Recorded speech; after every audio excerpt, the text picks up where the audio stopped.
Hello, I am Professor N.B. Chauhan, former Vice Principal and Head of the Physics Department. Career guidance bye Priyanka इस channel में मैं आप सबका स्वागत करता हूं। आज की वीडियो में हम आपको बीएससी फिजिक्स कंप्लीट करने के बाद कौन कौन से गवर्नमेंट जॉब उपलब्ध है इसके बारे में पूरी जानकारी देंगे। अगर आपने अभी तक हमारे चैनल को सब्सक्राइब नहीं किया तो सब्सक्राइब कीजिए और हमारे career and job related video सबसे पहले देखने के लिए बेल आइकॉन को दबाना मत भूलिए। बीएससी फिजिक्स स्टूडेंट्स को गवर्नमेंट जॉब के लिए अलग अलग इंस्टीट्यूट्स या ऑर्गेनाइजेशंस द्वारा अलग अलग एग्जामिनेशंस कंडक्ट किए जाते हैं। इन एग्जामिनेशन में सफलता पाने के लिए पूरी डेडिकेशन के साथ सिस्टमैटिक प्लानिंग करना चाहिए। सबसे पहले एग्जामिनेशन का पूरा सिलेबस और पैटर्न डिटेल में देखिए। प्रिपरेशन के लिए प्रॉपर स्ट्रेटेजी बनाइए। पिछले क्वेश्चन पेपर्स देखिए और अपने सब्जेक्ट रिलेटेड करंट अफेयर्स में खुद को हमेशा अपडेट रखना जरूरी है। टाइम मैनेजमेंट करना भी उतना ही जरूरी है। हर एक सेक्शन को प्रॉपर टाइम देना चाहिए। हर एक टॉपिक थोरली स्टडी करना जरूरी है और जब तक सक्सेस नहीं मिलता तब तक इस प्लान से स्टकअप रहना जरूरी है। एग्जाम में सफलता के लिए ये बहुत ही इम्पोर्टेंट है।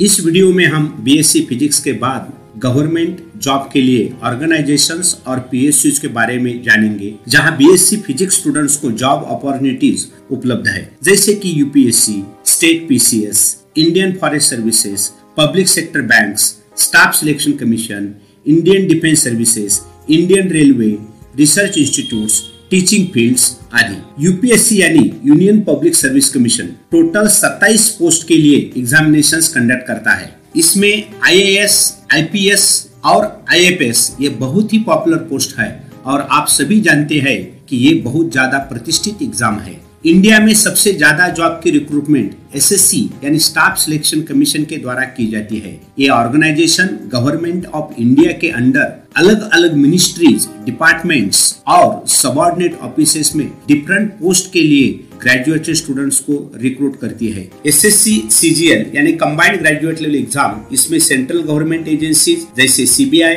इनकम टैक्स डिपार्टमेंट में इंस्पेक्टर पोस्ट के लिए भर्ती की जाती है और स्टाफ सिलेक्शन कमीशन ये एग्जाम कंडक्ट करता है। Students assistant audit officer, assistant account officer, assistant section officer, assistant inspector of income tax, inspector central excise, sub inspector, assistant officer, inspector, tax assistant, upper division clerk, divisional accountant post पर recruit होते हैं। अगर आप SSC CGL का exam crack कर सकते हैं तो आपको अच्छी खासी सैलरी मिल सकती है। फॉरेस्ट डिपार्टमेंट में forest apprentice, range forest officer जैसे एग्जाम्स क्रैक करके एक अच्छी खासी पोस्ट बीएससी फिजिक्स स्टूडेंट्स पा सकते हैं। पब्लिक सेक्टर बैंकों में बैंक प्रोबेशनर ऑफिसर बनने के लिए 2 टाइप के एग्जाम लिए जाते हैं। एक तो एसबीआई प्रोबेशनर ऑफिसर का एग्जाम होता है और दूसरा तो आईबीपीएस प्रोबेशनर ऑफिसर का एग्जाम होता है। हर साल state bank of India probationary officer के पोस्ट निकालती है और आईबीपीएस यानी institute of banking personal selection एक इंडिपेंडेंट ऑर्गेनाइजेशन है जिसमें एसबीआई छोड़कर सभी गवर्नमेंट बैंक्स आती है। आईबीपीएस भी हर साल प्रोबेशनरी ऑफिसर का पोस्ट निकालता है। इन पोस्ट को अच्छी सैलरी मिलती है और कुछ अदर एडवांटेजेस भी होते हैं। बैंकों में बैंक क्लर्क पोस्ट हर साल निकलती है। बैंक क्लर्क की एग्जाम भी 2 टाइप से कंडक्ट किया जाता है। एक तो एसबीआई क्लर्क, एसबीआई अपने क्लर्क के लिए एग्जाम कंडक्ट करता है और आईबीपीएस द्वारा भी हर साल एग्जाम कंडक्ट कराया जाता है। बैंक क्लर्क भी एक अच्छी पोस्ट है, इसमें काफी अच्छी सैलरी मिलती है और साथ में कुछ अदर एडवांटेजेस भी मिलते हैं। आरबीआई यानी रिजर्व बैंक ऑफ इंडिया देश का सर्वोच्च बैंक है। हर साल आरबीआई अपने ग्रेड बी ऑफिसर की रिक्रूटमेंट करने के लिए पोस्ट निकलती है जिसमें बहुत अच्छी सैलरी दी जाती है। साथ ही साथ कुछ अदर एडवांटेजेस भी मिलते हैं। इंडियन डिफेंस सर्विस में physics graduates Indian military academy, air force academy, naval academy, officers training academy और इंडियन कोस्ट गार्ड में जॉब पा सकते हैं। आप सीडीएस एग्जाम के द्वारा इंडियन आर्मी और इंडियन एयरफोर्स ज्वाइन कर सकते हैं। नेवल एकेडमी में ओनली मेल ग्रेजुएट्स अप्लाई कर सकते हैं। रिटन टेस्ट क्वालिफाई होने के बाद उनका एसएसबी इंटरव्यू होता है और एसएसबी इंटरव्यू में क्वालिफाई हुए स्टूडेंट्स का मेडिकल टेस्ट होता है। एफकैट एग्जाम के द्वारा main and women students Indian air force में फ्लाइंग ब्रांच में फाइटर पायलट्स, ट्रांसपोर्ट पायलट्स या हेलीकॉप्टर पायलट जैसे जॉब पा सकते हैं। इंडियन कोस्ट गार्ड की एग्जाम क्रैक करने के बाद ऑफिसर का जॉब पा सकते हैं। इनमें अदर बेनिफिट्स बहुत मिलते हैं। इंडियन रेलवे में भी रेलवे रिक्रूटमेंट हर साल होता है।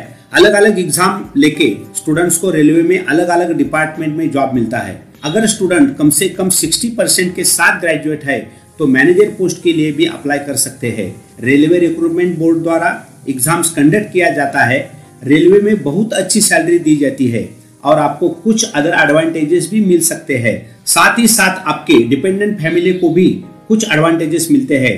रेलवे में आप ASM यानी assistant station master, goods guard, railway protection force, sub inspector के पोस्ट के लिए अप्लाई कर सकते हैं। Life insurance corporation of India graduates के लिए AO यानी असिस्टेंट एडमिनिस्ट्रेटिव ऑफिसर और ADO यानी अप्रेंटिस डेवलपमेंट ऑफिसर के पोस्ट के लिए एग्जाम लेती है। एग्जामिनेशन में पहली प्रिलिमिनरी एग्जाम, फिर मेन एग्जाम और पर्सनल इंटरव्यू, ये 3 स्टेजेस होती है। LIC में और भी LIC HFL, LIC DSC, LIS FSC, LIC DO जैसे पोस्ट को भी अप्लाई कर सकते हैं। बहुत अच्छी सैलरी आपको इंश्योरेंस में मिलती है। For recruitment of assistant in class 3 cadre NIACL यानी new India assurance company limited exam लेती है। इस पोस्ट को भी काफी अच्छी सैलरी मिलती है। Jobs in Indian post graduates के लिए यहाँ भी सारी पोस्ट निकलती रहती है। SSPO यानी senior superintendent of post office और SSRM यानी senior superintendent railway mail service के पोस्ट के लिए इंडियन पोस्ट एग्जामिनेशंस कंडक्ट करता है। SSC CGL एग्जाम क्वालिफाई करके स्टूडेंट्स फर्स्ट इंस्पेक्टर पोस्ट पा सकते हैं और बाद में थ्रू प्रमोशंस ASP यानी assistant superintendent of post, SPO superintendent of post office, SSPO senior superintendent of post office और ASRM assistant superintendent of railway mail service, SRM यानी superintendent of railway mail service, SSRM यानी senior superintendent of railway mail service. आपको ये post बाद में मिलते हैं। Teaching profession in government sector physics students को टीचिंग प्रोफेशन में बहुत डिमांड है। BSc फिजिक्स के बाद BEd कंप्लीट करके आप स्कूल में टीचर बन सकते हैं। यदि आप MSc फिजिक्स है तो नेशनल एलिजिबिलिटी टेस्ट यानी नेट या स्टेट एलिजिबिलिटी टेस्ट यानी सेट एग्जाम क्वालिफाई करके असिस्टेंट प्रोफेसर का जॉब आप कॉलेज में या यूनिवर्सिटी में पा सकते हैं।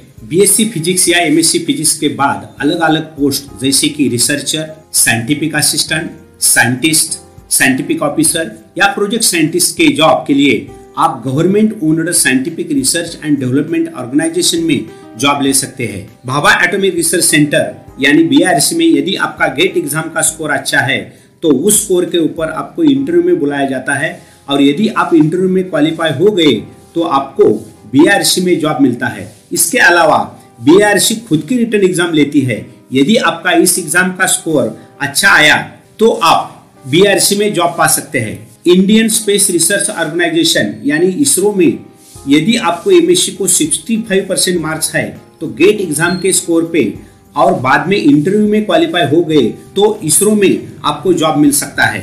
Oil and natural gas company यानी ONGC में यदि आपका गेट एग्जाम का स्कोर अच्छा है और इंटरव्यू में भी आपने अच्छा स्कोर लाया तो आप ONGC में साइंटिस्ट जैसे जॉब पा सकते हैं। Indian institute of tropical metrology यानी IITM में यदि आपका रिटन एग्जाम का स्कोर अच्छा आया और इंटरव्यू में क्वालिफाई हो गए तो यहाँ आपको साइंटिस्ट जैसा जॉब मिल सकता है।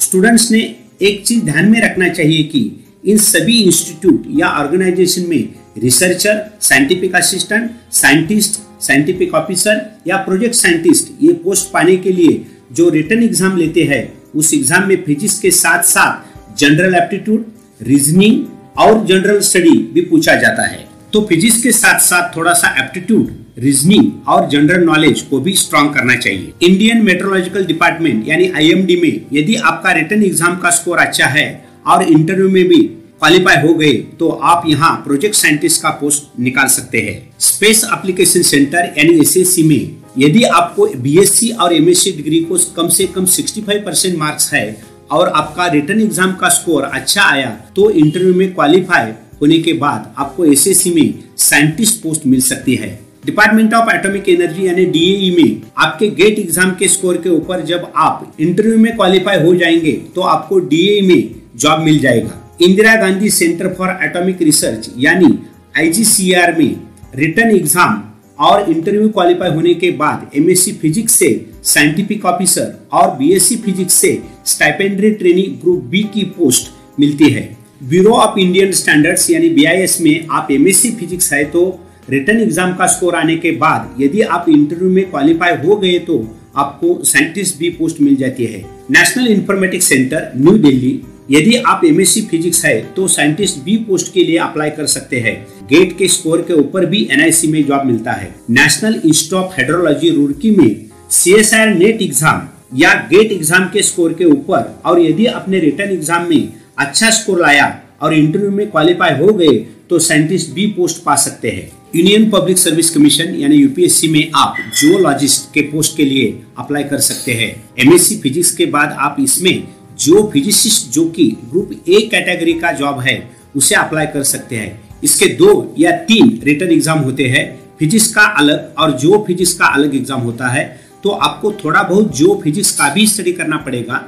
साथ ही साथ आपको जनरल एप्टीट्यूड भी स्ट्रांग रखना पड़ेगा और उसके बाद आपका इंटरव्यू होगा। यदि आप जियो फिजिसिस्ट पोस्ट के लिए रिक्रूट हो जाएंगे तो आपकी पूरी लाइफ सेट हो सकती है। इसके साथ ही आप centre for liquid crystal research CLCR Bangalore, national physical laboratory NPL, solid state physics laboratory SSPL Delhi, Vikram Sarabhai space centre VSSC, Tata institute of fundamental research TIFR, Indian institute of science education and research IISER, Indian institute of technology Ahmedabad, physical research laboratory PRL, Saha institute of nuclear physics SINT Kolkata, nuclear science centre यानी NSC new Delhi. In research institute में भी आप अलग अलग post पा सकते हैं। Public sector undertaking यानी PSUs के अंडर नेशनल थर्मल कॉर्पोरेशन यानी NTPC, Indian oil corporation limited यानी IOCL, Hindustan petroleum corporation limited यानी HPCL, Bharat heavy electricals limited यानी भेल, नोएडा पावर कंपनी लिमिटेड यानी NPCL में भी अलग अलग पोस्ट्स आपको मिल सकते हैं। यहाँ सैलरी भी बहुत ज्यादा होती है। Engineering firms, government hospitals, Mangalore refinery and petrochemicals limited यानी MRPL, steel authority of India limited यानी SAIL और गेल इंडिया लिमिटेड यानी गेल जैसे ऑर्गेनाइजेशन में भी जॉब पा सकते हैं। अगर आपके मन में इस वीडियो रिलेटेड कुछ सवाल है तो कमेंट बॉक्स में जरूर पोस्ट कीजिए। हमारा वीडियो अच्छा लगा तो लाइक करें और सब्सक्राइब करना ना भूलें। यदि आपके दोस्तों को भी ये वीडियो हेल्पफुल है तो उनके साथ जरूर शेयर कीजिए। All the best for your bright future.